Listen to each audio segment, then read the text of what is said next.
صحابہ کرام کی ناموس کے صدقے میں امام الانبیاء محبوب کبریا حضرت محمد مصطفیٰ صلی اللہ تعالی علیہ وسلم کے یہ ستارے، درخشندہ ستارے، تابندہ ستارے، جنہوں نے ایک دن نہیں، 2 دن نہیں، تیرا استاد قاری بنے گا، تیرا استاد قاضی بنے گا، تیرا استاد امام بنے گا، تیرا استاد خطیب بنے گا۔ خدا کی قسم صحابہ وہ ہے جن کا استاد امام الانبیاء ہے۔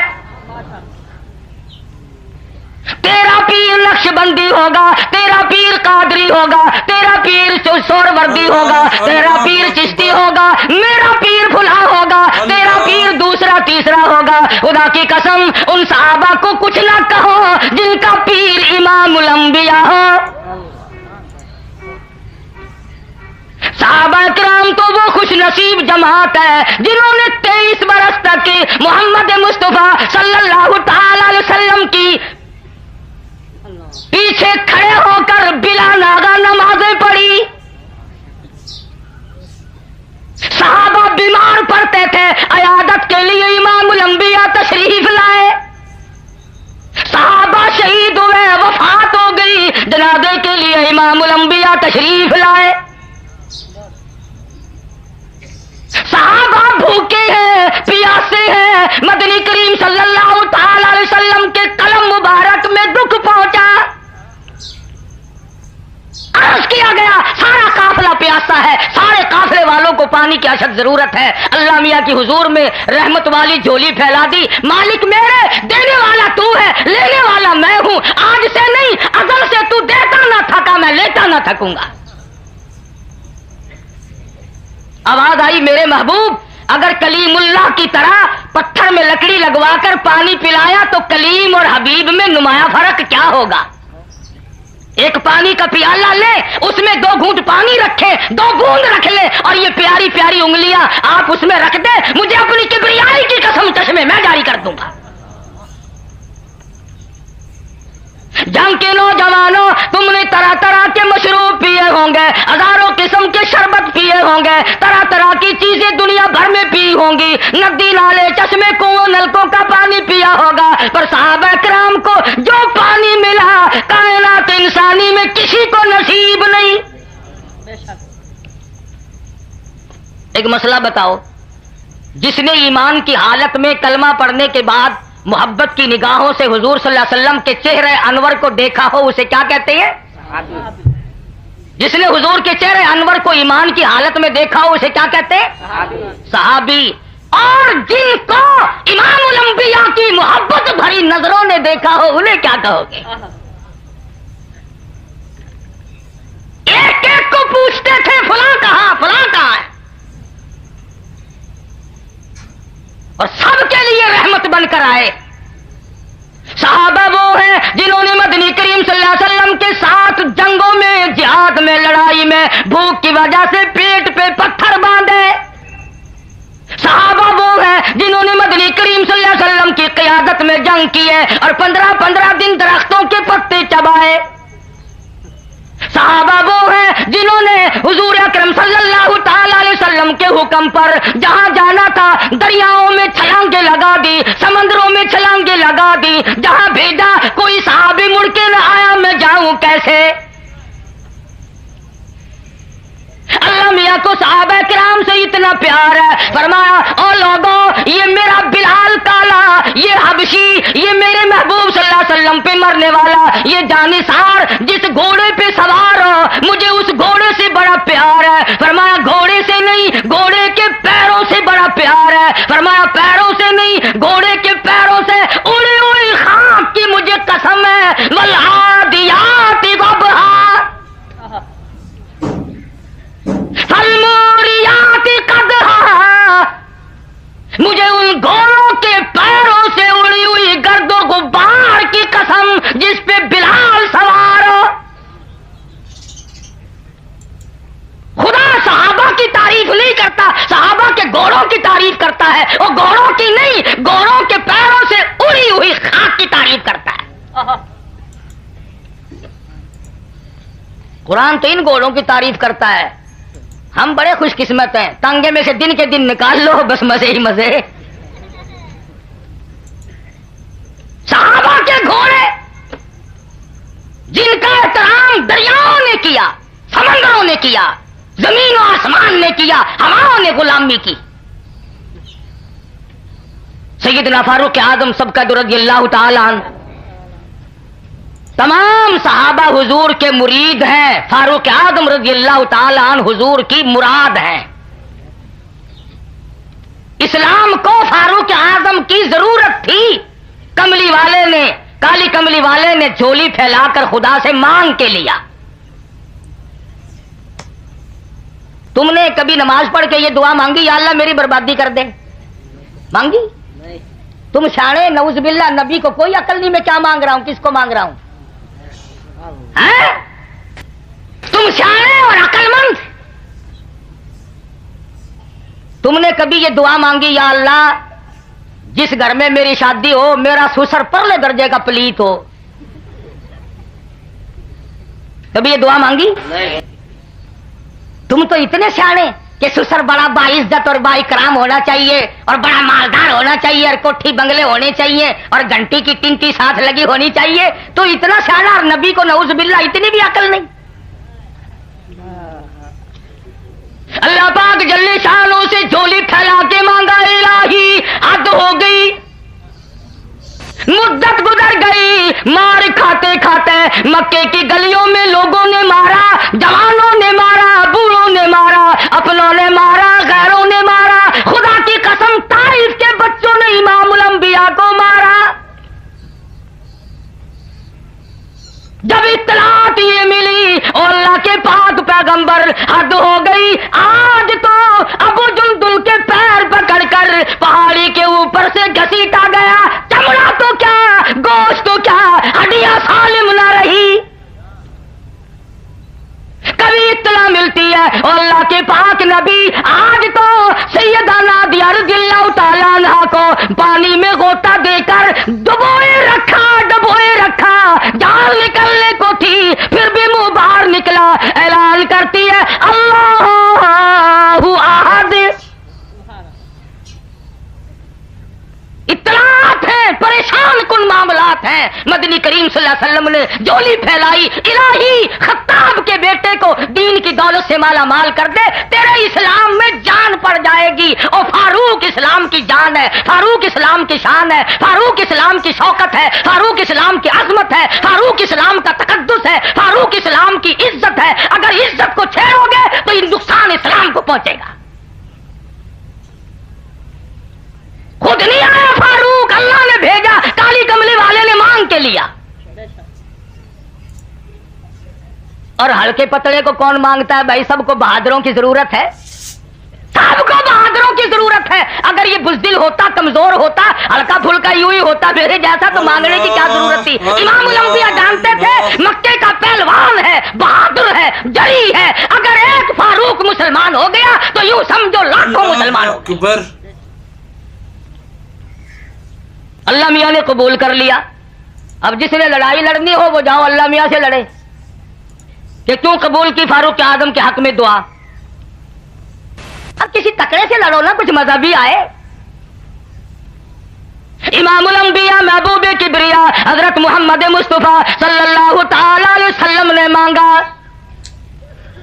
ادھر دار الندوہ میں مشورے ہو رہے ہیں کہ نبوت کو ختم کر دو، یہ قصہ ہی ختم کرو، یہ کیا کہانی ہے؟ ہم سارے چودھری، ہم سارے رئیس، ہم سارے سردار، اور یہ کیا بات ہے کہ ایک بات ختم نہیں ہو رہی؟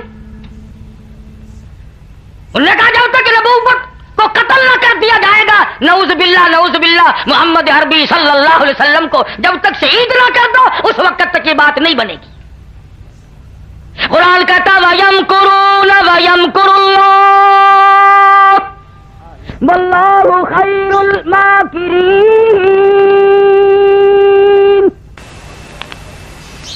انہوں نے بھی تدبیر بنائی، اللہ فرماتے ہیں میں نے بھی تدبیر بنائی، میری تجویز کامیاب رہی.